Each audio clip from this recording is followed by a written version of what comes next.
Assalamualaikum warahmatullahi wabarakatuh.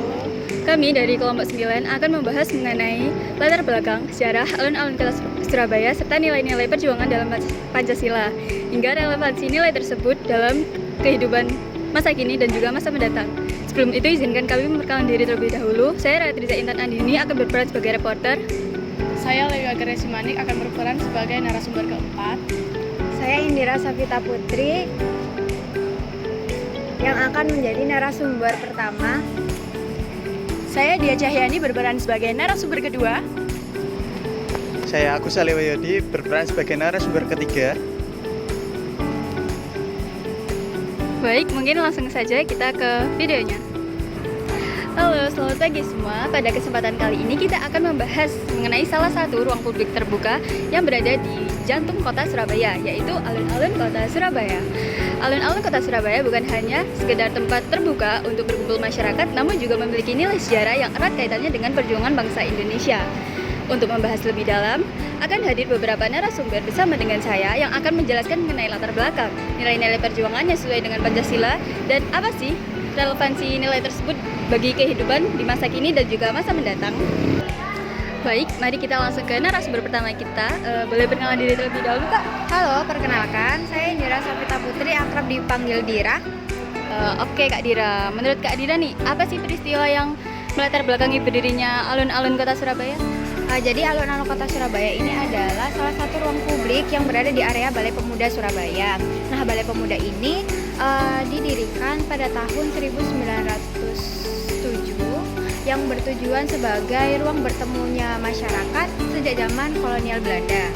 Nah, di Balai Pemuda ini, alun-alun Surabaya ini diresmikan oleh Ibu Wali Kota Tri Risma Harini pada tanggal 17 Agustus tahun 2020 sebagai ruang bertemunya masyarakat dengan sejarah-sejarah kota Surabaya. Seperti di basement ini terdapat banyak koleksi-koleksi bersejarah dan juga artefak sejak zaman peristiwa 10 November 1945. Keren kan guys?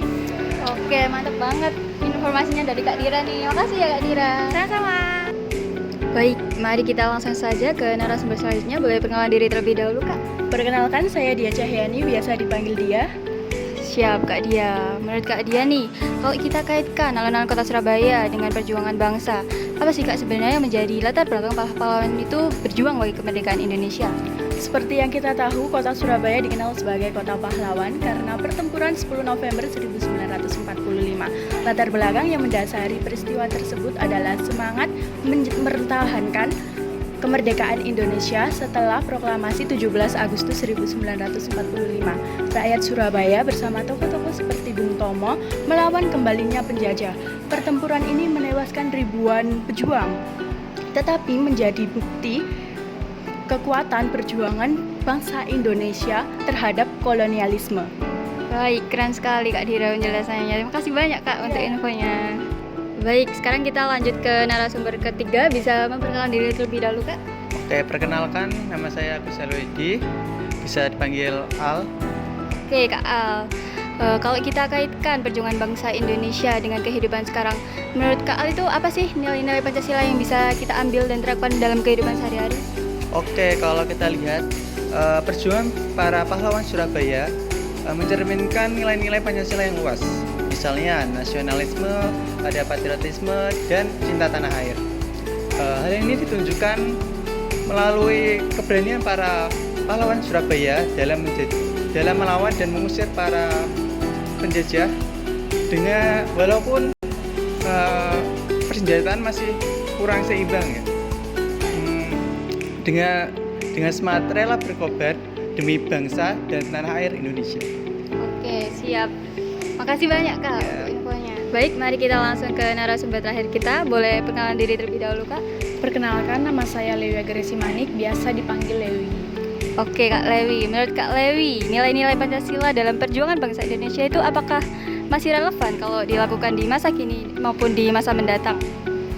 Menurut saya ya masih sangat relevan.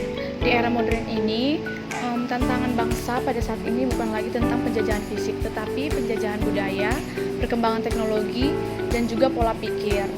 Generasi muda perlu menanamkan nasionalisme, cinta tanah air, dan juga semangat persatuan agar tidak mudah terpecah belah. Pada masa mendatang, nilai-nilai ini juga akan tetap dibutuhkan untuk menjaga kedaulatan sekaligus menjaga persaingan global yang terus semakin meningkat. Jadi, nilai perjuangan tidak akan pudar seiring berjalannya dengan waktu. Baik, sangat baik informasi dari Kak Lewi, sangat membantu untuk kita semua. Baik, mungkin sekian pembahasan yang bisa kami lakukan untuk kata-kata hari ini, yaitu Pancasila bukan hanya sekadar warisan, namun juga pedoman hidup bagi kehidupan berbangsa dan bernegara. Semoga pembahasan ini bisa menjadi pengingat bagi kita semua bahwa Pancasila harus diterapkan dalam kehidupan berbangsa dan bernegara untuk menjaga persatuan bangsa. Sekian, terima kasih. Kurang lebihnya mohon maaf. Wassalamualaikum warahmatullahi wabarakatuh.